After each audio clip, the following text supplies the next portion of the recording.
Two teams who weren't involved in the first round were holders of the DFB Pokal, Leipzig, and of course the champions Bayern Munich, because they were busy on Saturday playing in the Super Cup. And Christoph, you mentioned defensive issues. Now, they were very much on show in Munich because Bayern conceded some terrible goals, albeit with an excellent Dani Olmo taking full advantage for Leipzig. But they were beaten 3-0 on the debut of Harry Kane. Not exactly what was in the script. Christoph, as a neutral, how shocked were you to see Bayern this bad, or perhaps as bad as they were for some spells of last season again? As you know, I'm not shocked if I see Bayern as bad as they played on Saturday evening, because to me it's always a bit of a relief, because it creates some optimism that we might get another champion and so on and so on. So in this context, I was like, wow, that could be interesting this season.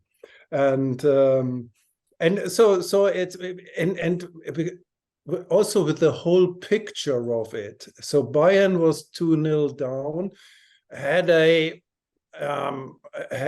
good spell in the game, created some chances, and then 20 minutes from time, about 24 minutes from time, Harry Kane came on and was almost invisible. I don't blame him for that. I mean, he had just arrived the other day in Munich and probably didn't even know all the names of his new teammates. And then there was a third goal. You mentioned Olmo, he scored all of them.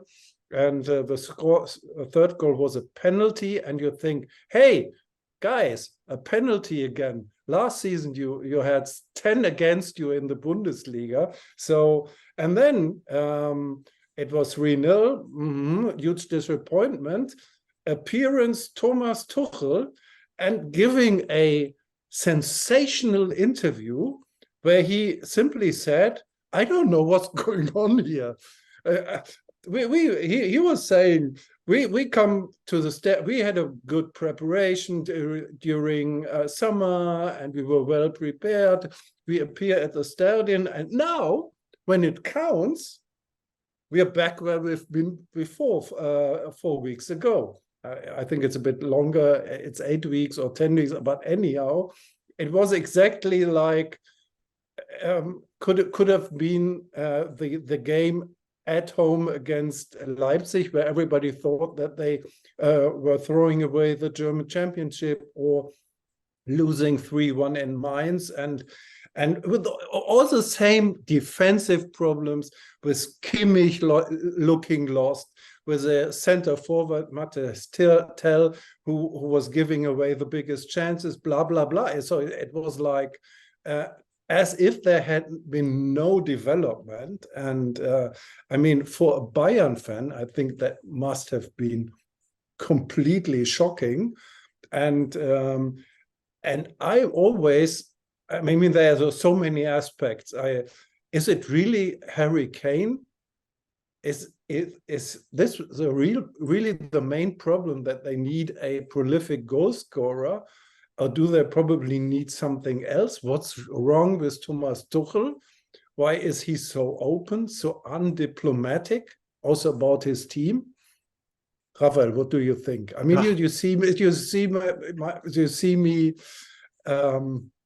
excited. I see you excited, and I was not excited. I was depressed. I was shocked. I didn't know. I mean, I'm not sure it was necessary to go so hard on this team after this game. I mean, Tuchel really said, basically, this team is useless. Didn't spell it out, but he was basically saying they don't understand what they're doing. I'm telling them to do one thing, they're doing another thing. They can't cope with the pressure.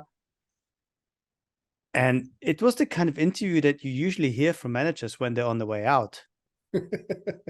when either the manager says, I've give up, or the club says, we need somebody new because this guy is not connected to the dressing room anymore. Now, that's not going to happen, of course. But having seen glimpses of Bayern in preseason, I got the sense that there's a new spirit, there's a return of confidence, of creativity, that everyone wants to play, that they're all happy to be there. And there was very little to see from that. And Tuchel then almost sort of pushing the nuclear button afterwards made it a full-blown crisis. Exactly. Before the season has started. That's we promised our listeners that this will be also a mailbag episode. So I add some questions because a lot of them are around Bayern. One comes from Kunal Govinda, and he says, "Hi guys, not for the first time. Tuchel had no explanation for the poor performance and said training went very well. Is there still a confidence issue in the team? Thanks." It definitely looks like it. It looks like it. Kimmich, I think, who's been unfairly treated, in my view, with some of the criticism, looked for the first time as if he's really affected by this discussion about him. Looked very half-hearted, insecure, low on confidence. You see it sometimes with the wingers. You see it maybe with the defenders making silly mistakes. But most of all, collectively, there isn't that sense of we are Bayern. Of course, we're going to win. We just play our game.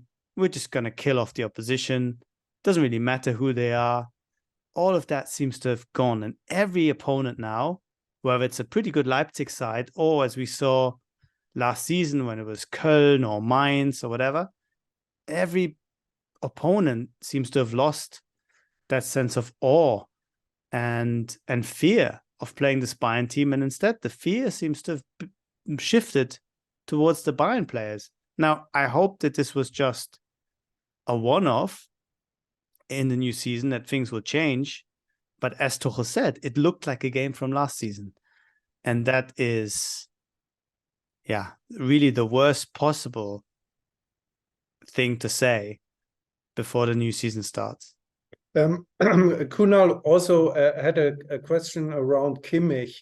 And I think he makes a good point here. Do you think this whole number 6 debate is just a problem of finding the right midfield partner for Kimmich, or do you think Kimmich should change his game to help Bayern have a more midfield stability and organization?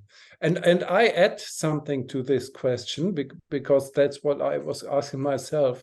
I mean, he has been playing this number 6 role for Bayern for quite a while, and now comes a coach who says, "I'm not what you want. You are not what I wanted, or what I would like to have there." And my impression, especially of Kimmich, is a bit of he looks lost right now.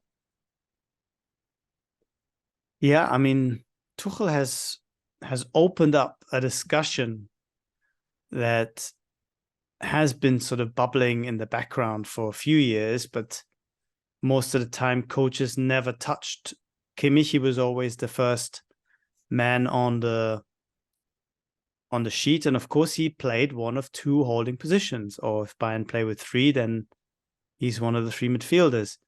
Now, Tuchel even named him as saying that he doesn't have that defensive thinking, that defensive fidelity towards the position, and that he wanted somebody else, which is a risky thing to say when you might not get that player, and then the players who are there thinking, okay, he doesn't really like us, and what are we going to do? And B, the question is also, in my mind, when you're Bayern and you have 50 games, let's say a season, in 48 of those games, you will have more possession than the opponent. Do you need somebody who is just a defensive midfielder? Or do you need actually somebody who is like the best of both worlds, which I think Kimmich can be, and which you have maybe 5 players in the world who can do a deep lying playmaker position where they're also defensively strong. I'm thinking of Rodri or maybe Fabinho at his very best. But beyond them, do you need a player like that at Bayern who's just going to be fighting and running and tackling? I'm not sure. I'm not sure. And I think Kimmich +1 is still the best option, but the +1 has been the problem. No one's been able to play at a decent standard next to Kimmich in recent years. We tried Sabitzer. I say we. Bayern tried Sabitzer. Gravenberch doesn't seem to be making any improvements. Musiala sometimes has played there, which of course makes the dynamic more attacking still, more technical. Goretzka has been in crisis, and Tuchel doesn't seem to be a big fan of his. Leimer has looked good in preseason, but on Saturday looked a little bit limited on the ball. But now to actually go and destabilize Kimmich, the one guy who in my mind has been a constant and has been performing at a top level throughout the last 5-6 years, seems a very risky, if not strange, strategy on behalf of Thomas Tuchel.